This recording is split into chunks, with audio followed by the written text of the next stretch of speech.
Alors, le chrétien est-il maudit s'il quitte une église? Vous savez, de nos jours, j'ai souvent tendance à dire que nous avons connu des sectes, d'accord? De par notre parcours, hein, chacun de son côté, on a connu, quand je dis connu, pas forcément fréquenté, mais connu, entendu parler, ou eu connaissance qu'il y a une secte qui existe et qui fonctionne comme ceci ou comme cela. Donc justement, on a ouï dire certains fonctionnements à propos des sectes. Alors secte, on peut entendre ici, je ne sais pas moi, Raël, franc-maçonnerie, Rose-Croix, Fraternité Blanche Universelle, Maïkari et Concar, le Christ cosmique, enfin bref, ce genre de choses-là. Hein.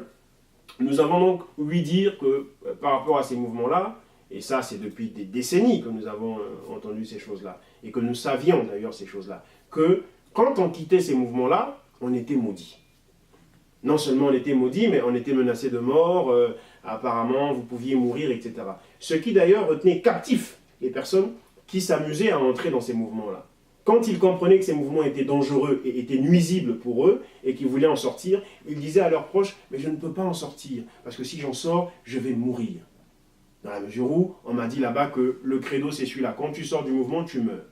Ça, c'était les sectes. Et tout le monde savait que c'était les sectes, tout le monde savait que c'était de l'occultisme, tout le monde savait que c'était de l'ésotérisme.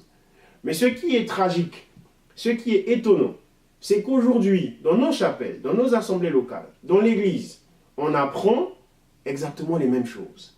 À savoir, eh ben, quand tu quittes une assemblée locale, tu es maudit. Quand tu quittes une assemblée locale, tu vas mourir. Quand tu quittes une assemblée locale, je ne parle pas de l'excommunion, hein, je ne parle pas de celui ou celle qui a été excommunié, je parle de celui qui est parti de son propre chef. D'accord? Quand tu quittes une assemblée locale, tu es maudit. Quand tu quittes, tu vas mourir et on demande à tout le monde de te considérer en ennemi.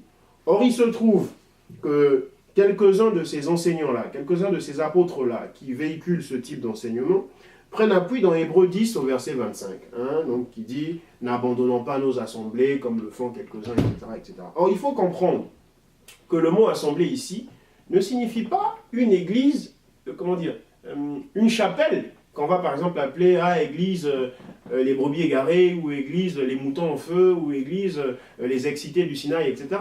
Non, il faut comprendre que le terme « assemblée » ici, dans Hébreux 10, verset 25, signifie église locale. Et dans église locale, par rapport à l'église primitive, par rapport à l'église des apôtres, entendez ici l'église liée à une ville. D'accord? Liée à une ville. Donc quand on parle ici de quitter, donc de ne pas abandonner les assemblées, le contexte réel, quand on contextualise correctement la chose, c'est qu'en fait ces frères-là apostasiaient. Ceux qui quittaient leurs assemblées, ces frères-là abandonnaient la foi. Donc il n'était pas question de quitter une assemblée pour aller dans une autre. Il était question d'abandonner la foi. Or aujourd'hui, le fameux chrétien qui quitte une assemblée n'abandonne pas pour autant la foi. Il estime que là, ça n'est plus à son aise, là, ça n'est plus à sa convenance. Il va ailleurs, comme j'ai coutume de dire, déshabiller Paul pour habiller Jacques. Il n'y a absolument aucune malédiction là-dedans. Il n'y a absolument aucun terrorisme à faire là-dedans contre les frères et sœurs. Sinon, c'est du contrôle mental, comme ce qui se fait dans les sectes. C'est du contrôle mental. C'est pour retenir captifs les frères et sœurs aujourd'hui. D'où d'ailleurs les termes ou les expressions « on m'a volé mes brebis »,« on m'a fait ceci les brebis », parce qu'il y a une appropriation, hein, on s'approprie les brebis qui sont du Seigneur et qui ne sont pas des pasteurs. Bref, il n'y a aucune malédiction à ce qu'un frère aujourd'hui quitte une assemblée, du moment que pour autant, il ne renie pas le Seigneur. Demeurez bénis.